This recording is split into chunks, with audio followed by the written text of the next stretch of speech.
Eric Darling here with Eric Darling Data, and to have another Lazy Bones video while I am on vacation / location with Beer Gut Magazine to talk about how I implemented error handling in SP underscore QuickieStore.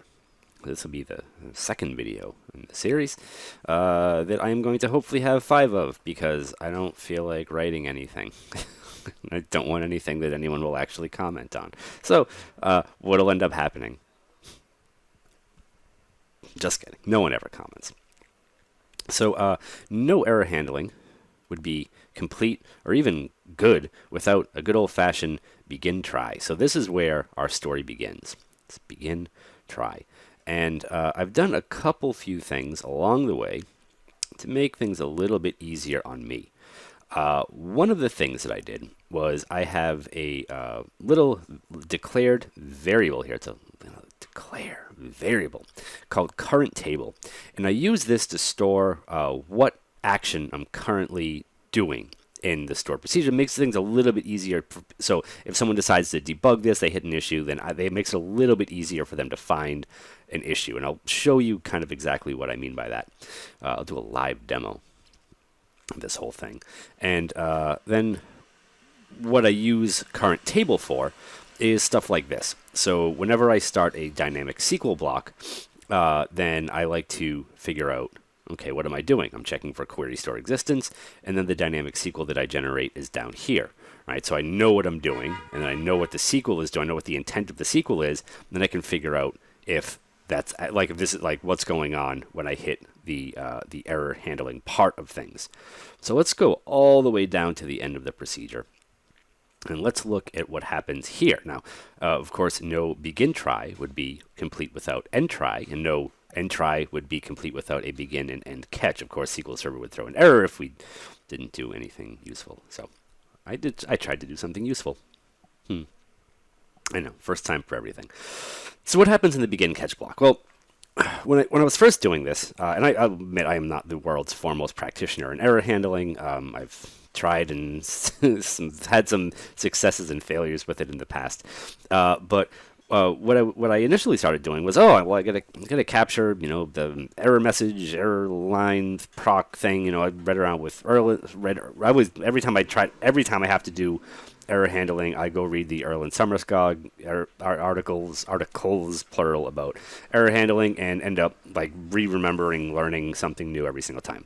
So what I do in the catch block is like what I was just talking about, how I use that current table thing to locate where in the procedure I am. One of the first things I do is I throw an error, and I use raise error, and I use a string token to insert whatever text comes from that current table variable first, right? The next thing I do is I raise the offending query in raise error. Now I realize that there are times when this is going to get cut off, right? Like raise error has like a 2,000 or something character limit. I think at least a few of the dynamic SQL blocks in there are longer than that. So I realize that some of them are going to cut off. The majority of them will fit in here. If you need to see the whole thing, well, then you need to use the debug parameter, and we'll talk about that in a later video. But then the next thing I found that something that kind of surprised me a little bit, or I don't know if this is how ridiculous it is. I don't even know if this is the first time that it surprised me. But capturing all like the error number, error line, error severity, all those like functions that get built in to help you figure out where errors are happening, didn't throw errors reliably when dynamic SQL was involved. Right? And that really messed me up. I was like, wait a minute, how am I going to figure this out? And it turns out throw does that. The only thing you need to know about throw is that whatever happens before a throw needs to be a semicolon at the beginning. So let's go way up here.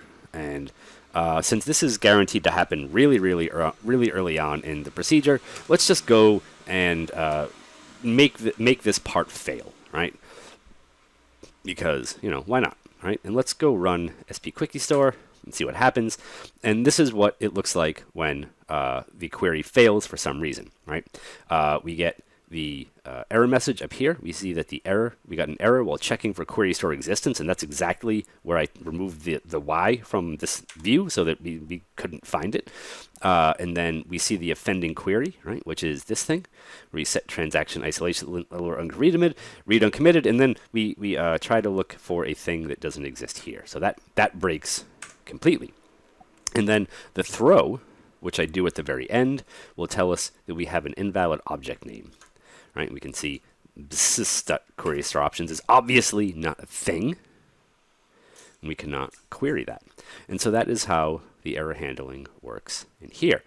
And, you know, I just don't have a whole lot more to say about it than that. And damn it, I'm on vacation. So I'm going to wrap this one up. And in the next one, we're going to talk about something that I think is pretty neat. I don't know how many people are actually going to use it, but I thought it was kind of a cool thing. I think I'm going to use it in other stored procedures, I think. But it's how I implemented some performance troubleshooting stuff in this proc, because I always run into issues trying to get fast data from QueryStore. So in the next video, we'll talk about that. Thank you for watching. Good and bye.